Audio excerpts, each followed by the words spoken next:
All right, we got the package secured. Everything's where it needs to be. And we are about to make our way from Northern Virginia to Baltimore. It's gonna take us about an hour. Gotta get this film project done. I was gonna try to film for you guys with the car mount, but I forgot the fucking plate. So that being said, we're gonna just take this ride. Be about an hour and we'll be good to go. See y'all on the way there. All right, I'm on my way to Bowie State University right now to go do some filming for some production, basically. And a thing that came to mind to me that I wanted to talk about right now while it's fresh is just the importance of being prepared and being conscious about being prepared. The reason why I bring that up is because I am going to be late, and I hate being late. The reason why I'm late is because I was waiting for a package that I got sent out across the country that I needed for my production.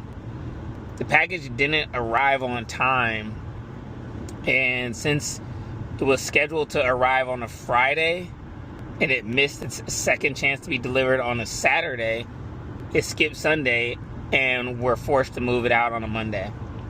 And luckily it was early enough in the morning to where like I don't miss the entire production, but it's also late enough that I'm going to be showing up late. Now, this is the backstory. The reason why I mentioned being prepared and being conscious about the things you do are because the reason why this package is late and the reason why I'm late is because of me. I did not drop my package off with enough leadway. There's been plenty of times where I've dropped it off and I knew that it'd make it overnight, and with the day to spare and it would still be good. And I remember I was cutting it close. I had just landed back at home coming from Boston. And when I landed, I pretty much had like maybe like a 10-hour window to get things done and get this package sent out.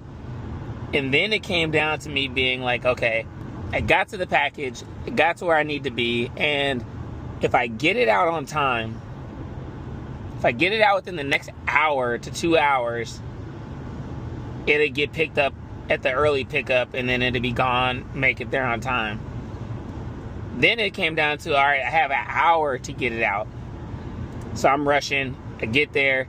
And the reason why I'm rushing is because, again, I was traveling all across the East Coast, literally went from all the New England states within a matter of a few days, got back, and had to be out within another day and a half. So I literally had a very small window.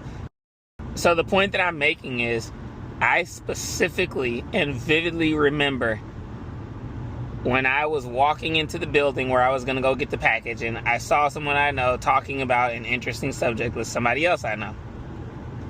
I asked myself, if I stop and talk, this conversation is going to take a long time. But this conversation is going to go longer than anticipated, and I need this time to get this equipment out. And I did not control myself. And I said, I jumped in the conversation, and just like I thought, that conversation went from a 1-minute conversation to about 15, 20 minutes. Somebody else walked by, they got in the conversation as well, and it became a thing. And this whole time I'm looking at my watch like, man, I have to go, I gotta hurry up. And even though I ended the conversation early, things like that, when you're a leader, when you're a boss, every minute counts. And that's where I lost out on, because the few minutes that I took when I finally got the package to the shippers, they were like, oh yeah, you just missed pickup by like 10 minutes. Meaning that if I didn't spend that extra 10 minutes talking in that conversation, I would have been 10 minutes earlier and I would have got my package there and I would have got on time. So really the moral of the story is, again, you have to be conscious about your time and always be prepared. If you can, allow extra time in between, allow extra 15 minutes buffer. In this particular situation, it was hard for me. I couldn't do it. I just had too many meetings going. There's nothing I could do about those meetings. But I messed up with that 10-minute conversation. I should have just ignored it, not jumped in it, and went about my business. If you're locked in, that kind of stuff doesn't bother you. It doesn't affect you, and it doesn't steal your attention, or it doesn't allow you to drift. I became a drifter for those few minutes, and now I'm in a shitty situation. Not really shitty, but I put myself in a predicament, and it's really on nobody else but myself. What I'm getting down to is we all have choices, and you have to be conscious about the choices you make. Anyways, like I said, I'm on my way from Northern Virginia to Baltimore right now to go film for Bowie State. After I'm done with Bowie, I'm going to drive all the way up to New York and work with some executives at a very high-tech company. We'll talk about that next, and I'll jump back in once I get to Bowie. All right, y'all.